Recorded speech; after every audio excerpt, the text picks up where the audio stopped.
commencement, Dieu créa le ciel et la terre. La terre était informe et vide. Les ténèbres étaient au-dessus de l'abîme, et le souffle de Dieu planait au-dessus des eaux. Dieu dit que la lumière soit, et la lumière fut. Dieu vit que la lumière était bonne, et Dieu sépara la lumière des ténèbres. Dieu appela la lumière jour, il appela les ténèbres nuit. Il y eut un soir, il y eut un matin, premier jour.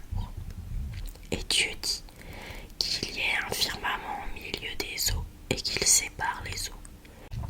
Dieu fit le firmament. Il sépara les eaux qui sont au-dessous du firmament et les eaux qui sont au-dessus, et ce fut ainsi. Dieu appela le firmament ciel. Il y eut un soir, il y eut un matin, deuxième jour. Et Dieu dit, les eaux qui sont au-dessous du ciel, qu'elles se rassemblent en un seul lieu, et que paraisse la terre ferme. Et ce fut ainsi. Dieu appela la terre ferme terre, et il appela la masse des eaux mer. Et Dieu vit que cela était bon. Dieu dit que la terre produise l'herbe, la plante qui porte sa semence, et que sur la terre l'arbre à fruit donne selon son espèce le fruit qui porte sa semence. Et ce fut ainsi. La terre produisit l'herbe, la plante qui porte sa semence selon son espèce, et l'arbre qui donne selon son espèce le fruit qui porte sa semence. Et Dieu vit que cela était bon. Il y eut un soir, il y eut un matin, troisième jour. Et Dieu dit qu'il y ait des luminaires au firmament du ciel pour séparer le jour de la nuit, qu'ils servent de signe pour marquer les fêtes, les jours et les années, et qu'il soit au firmament du ciel des luminaires pour éclairer la terre. Et ce fut ainsi. Dieu fit les deux grands luminaires, le plus grand pour commander au jour et le plus petit pour commander à la nuit. Il fit aussi les étoiles. Dieu les plaça au firmament du ciel pour éclairer la terre, pour commander au jour et à la nuit, pour séparer la lumière des ténèbres. Et Dieu vit que cela était bon. Il y eut un soir, il y eut un matin, quatrième jour. Et Dieu dit que les eaux foisonnent d'une profusion d'êtres vivants, et que les oiseaux volent au-dessus de la terre, sous le firmament du ciel. Dieu créa, selon leur espèce, les grands monstres marins, tous les êtres vivants qui vont et viennent et foisonnent dans les eaux, et aussi, selon leur espèce, tous les oiseaux qui volent. Et Dieu vit que cela était bon. Dieu les bénit par ses paroles. Soyez féconds et multipliez-vous. Remplissez les mers, que les oiseaux se multiplient sur la terre. Il y eut un soir, il y eut un matin, cinquième jour. Et Dieu dit que la terre produise des êtres vivants selon leur espèce, bestiaux, bestioles et bêtes sauvages, selon leur espèce.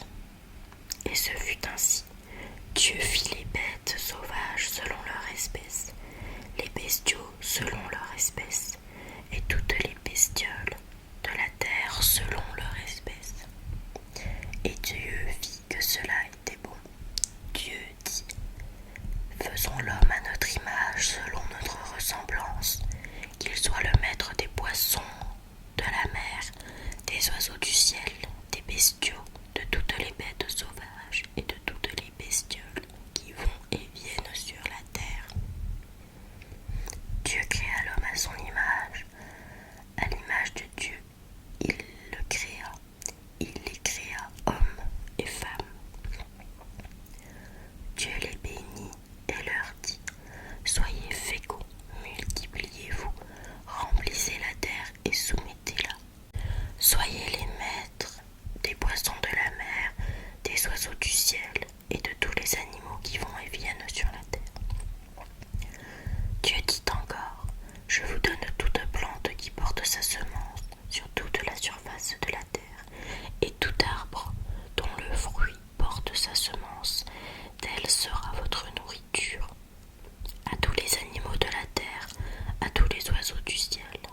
ce qui va et vient sur la terre et qui a souffle de vie, je donne comme nourriture toute herbe verte. Et ce fut ainsi.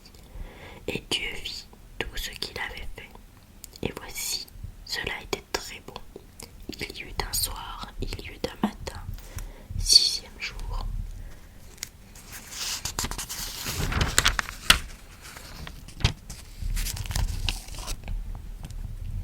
Ainsi furent achevés le ciel et la terre, et tout leur déploiement.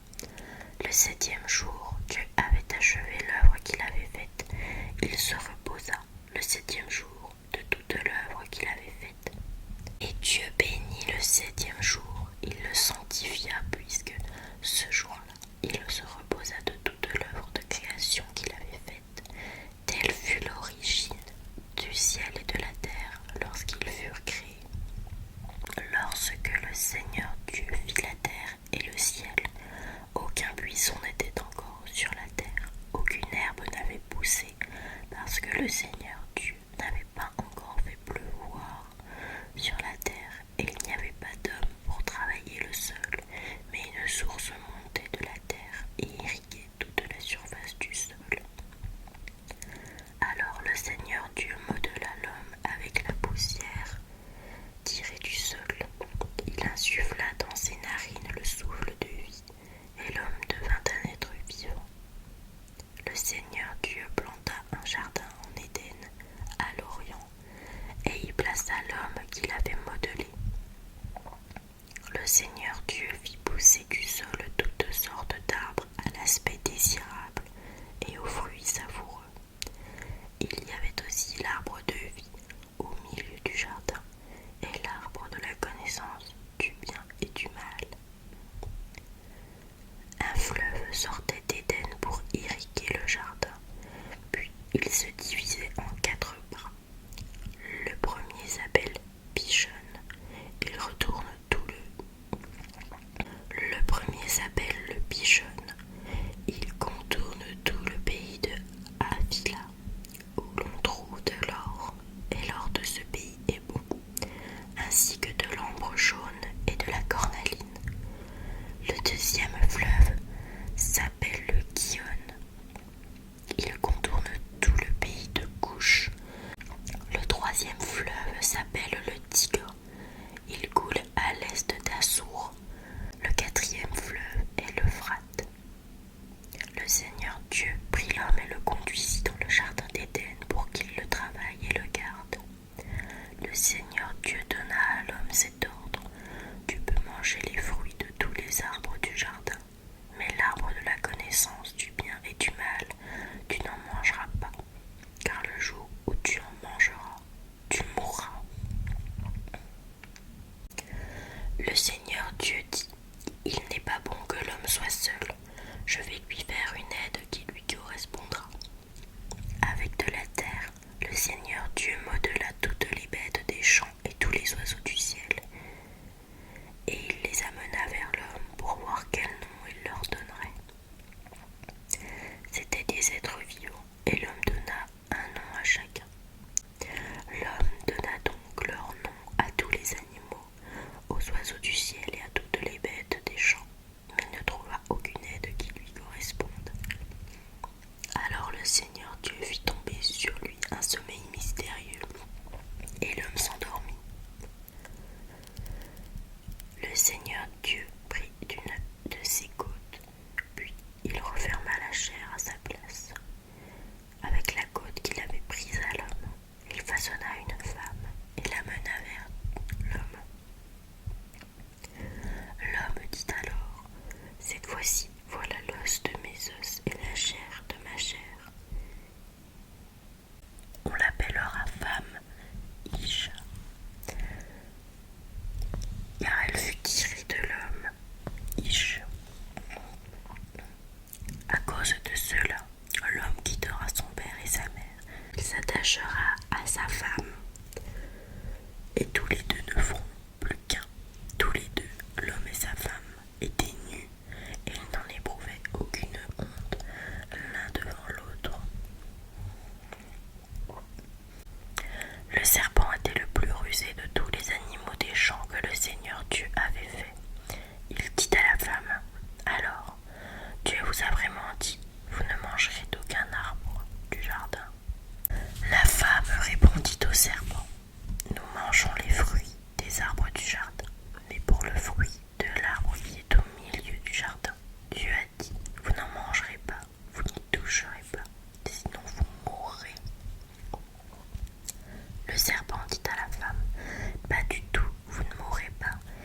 Dieu sait que le jour où vous en mangerez, vos yeux s'ouvriront et vous serez comme des dieux, connaissant le bien et le mal.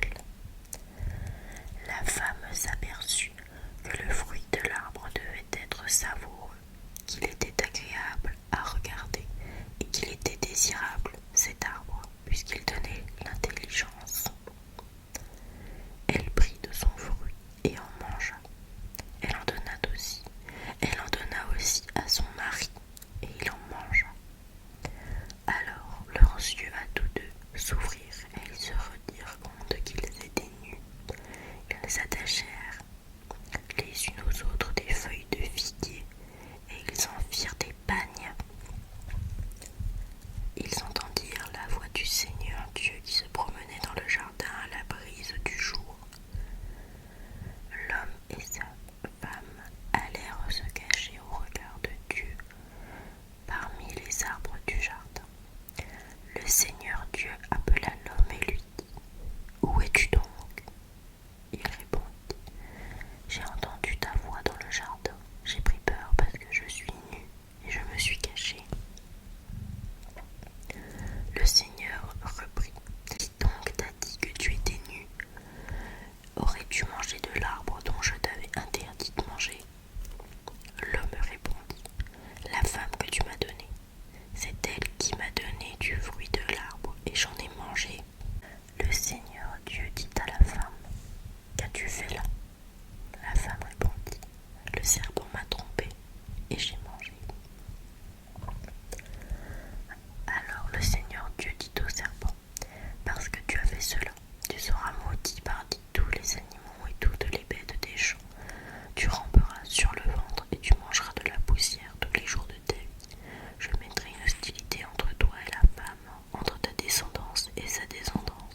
Celle-ci te meurtrira la tête et toi, tu lui meurtriras le talon. » Le Seigneur Dieu dit ensuite à la femme : « Je multiplierai la peine de tes grossesses. C'est dans la peine que tu enfanteras des fils. Tes désirs te porteront vers ton mari, et celui-ci dominera sur toi. » Il dit enfin à l'homme : « Parce que tu as écouté la voix de ta femme et que tu as mangé le fruit de l'arbre que je t'avais interdit de manger, maudit soit le sol à cause de toi. C'est dans la peine que tu en tireras ta nourriture tous les jours de ta vie. De lui-même il te donnera épines et chardons, mais tu auras ta nourriture en cultivant les champs. C'est à la sueur de ton visage que tu gagneras ton pain, jusqu'à ce que tu retournes à la terre dont tu proviens, car tu es poussière, et à la poussière tu retourneras. » L'homme appela sa femme Ève, c'est-à-dire la vivante, parce qu'elle fut la mère de tous les vivants. Le Seigneur Dieu fit à l'homme et à sa femme des tuniques de peau et les en revêtit. Puis le Seigneur déclara : « Voilà que l'homme est devenu comme l'un de nous par la connaissance du bien et du mal. Maintenant, ne permettons pas qu'il avance la main, qu'il cueille aussi le fruit de l'arbre de vie et qu'il en mange et vive éternellement. » Alors le Seigneur Dieu le renvoya du jardin d'Éden pour qu'il travaille la terre d'où il avait été tiré. Il expulsa l'homme et il posta à l'orient du jardin d'Éden les kéroubim armés d'un glaive fulgurant pour garder l'accès à l'arbre de vie.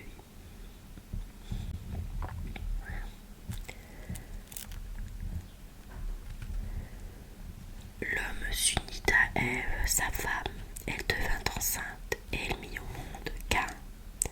Elle dit alors : « J'ai acquis un homme avec l'aide du Seigneur. » Dans la suite, elle mit au monde Abel, frère de Caïn.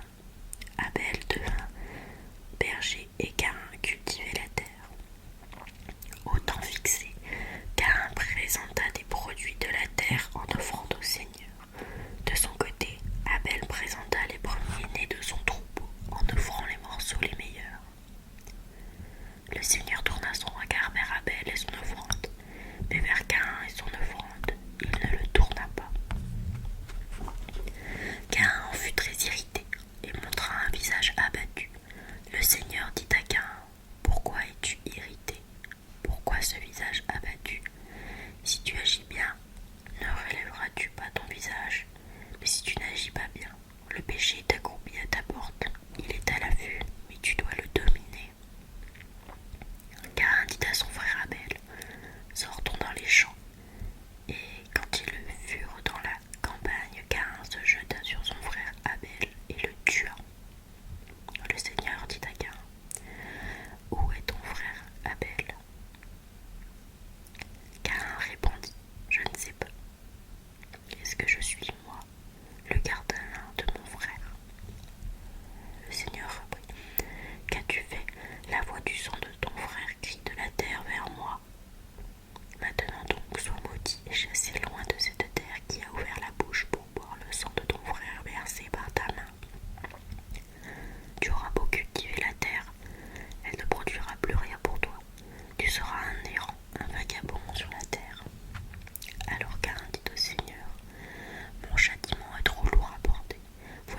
Mehujaël.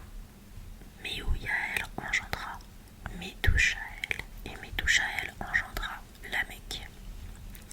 Lamech prit deux femmes, l'une s'appelait Ada et l'autre Silla. Ada mit au monde Yabal. Celui-ci fut le père de tous ceux qui habitent sous la tente et parmi les troupeaux. Son frère s'appelait Yubal. Il fut le père de tous ceux qui jouent de la cithare et de la flûte. Silla, quant à elle, mit au monde Tubal-Caïn, qui aiguisait les socs de bronze et de fer. La sœur de Tubal-Caïn était Naama. Lamech dit à ses femmes: Ada et Silla, entendez ma voix, épouse de Lamech, écoutez ma parole. Pour une blessure, j'ai tué un homme, pour une meurtrissure, un enfant. Caïn sera vengé 7 fois, et Lamech 77 fois. Adam s'unit encore à sa femme. Elle mit au monde un fils. Elle lui donna le nom de Seth, qui veut dire accordé, car elle dit: Dieu m'a accordé une nouvelle descendance à la place d'Abel, tué par Caïn. Seth lui aussi eut un fils, et il l'appela du nom d'Enoch. Alors on commença à invoquer le nom du Seigneur. Voici le livre de la descendance d'Adam. Le jour où Dieu créa l'homme, il le fit à la ressemblance de Dieu. Il les créa hommes et femmes, il les bénit. Elle leur ordonna le nom d'homme le jour où ils furent créés. Adam vécut 130 ans, puis il engendra un fils à sa ressemblance et selon son image. Il l'appela du nom de Seth. Après qu'Adam eut engendré Seth, la durée de sa vie fut encore de 800 ans. Il engendra des fils et des filles. Adam vécut en tout 930 ans, puis il mourut. Seth vécut 105 ans, puis il engendra Enoch. Après avoir engendré Enoch, Seth vécut encore 807 ans et engendra des filles et des fils. Seth vécut en tout 912 ans, puis il mourut. Enoch vécut 90 ans, puis il engendra Kénan. Après avoir engendré Kénan, Enoch vit encore 815 ans et engendra des fils et des filles. Enoch vécut en tout 105 ans, puis il mourut. Kénan vécut 70 ans, puis il engendra Mahalalel. Après avoir engendré Mahalalel, Kénan vécut encore 840 ans et engendra des fils et des filles. Kénan vécut en tout 910 ans, puis il mourut. Mahalalel vécut 65 ans, puis il engendra Yéred. Après avoir engendré Yéred, Mahalalel vécut encore 830 ans et engendra des fils et des filles. Mahalalel vécut en tout 895 ans, puis il mourut. Yéred vécut 162 ans, puis il engendra Enoch. Après avoir engendré Enoch, Yéred vécut encore 800 ans. Après avoir engendré Enoch, Yéred vécut encore 800 ans et engendra des fils et des filles. Yéred vécut en tout 962 ans, puis il mourut. Enoch vécut 65 ans, puis il engendra Mathusalem. Après avoir engendré Mathusalem, Enoch marcha encore avec Dieu pendant 300 ans et engendra des fils et des filles. Enoch vécut en tout 365 ans. Il avait marché avec Dieu, puis il disparut, car Dieu l'avait enlevé. Mathusalem vécut 187 ans, puis il engendra Lamech. Après avoir engendré Lamech, Mathusalem vécut encore 782 ans et engendra des fils et des filles. Mathusalem vécut en tout 969 ans, puis il mourut. Lamech vécut 182 ans,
Naasson engendra Salmon. Salmon de son union avec Rahab engendra Booz. Booz de son union avec Ruth engendra Jobed. Jobed engendra Yessé. Yessé engendra le roi David. David de son union avec la femme d'Urias engendra Salomon. Salomon engendra Roboam. Roboam engendra Abia. Abia engendra Asa. Asa engendra Josaphat. Josaphat engendra Joram. Joram engendra Osias. Osias engendra Joatam. Joatam engendra Akaz. Akaz engendra Ézéchias. Ézéchias engendra Manassé. Manassé engendra Amon. Amon engendra Josias. Josias engendra Jéconias et ses frères à l'époque de l'exil de Babylone. Après l'exil à Babylone, Joconias engendra Salatiel. Salatiel engendrera Zorobabel. Zorobabel engendra Abioud. Abioud engendra Eliakim. Eliakim engendra Azor. Azor engendra Sadoc. Sadoc engendra Hakim. Hakim engendra Élioud. Élioud engendra Éléazar. Éléazar engendra Mathan. Mathan engendra Jacob. Jacob engendra Joseph, l'époux de Marie, de laquelle fut engendré Jésus, que l'on appelle Christ. Le nombre total des générations est donc, depuis Abraham jusqu'à David, 14 générations. Depuis David jusqu'à l'exil à Babylone, 14 générations. Depuis l'exil à Babylone jusqu'au Christ, 14 générations. Or, voici comment fut engendré Jésus-Christ. Marie, sa mère, avait été accordée en mariage à Joseph. Avant qu'ils aient habité ensemble, elle fut enceinte par l'action de l'Esprit Saint. Joseph, son époux, qui était un homme juste et ne voulait pas la dénoncer publiquement, décida de la renvoyer en secret. Comme il avait formé ce projet, voici que l'ange du Seigneur lui apparut en songe et lui dit : Joseph, fils de David, ne crains pas de prendre chez toi Marie, ton épouse, puisque l'enfant qui est engendré en elle vient de l'Esprit Saint. Elle enfantera un fils et tu lui donneras le nom de Jésus, c'est-à-dire le Seigneur sauve. Car c'est lui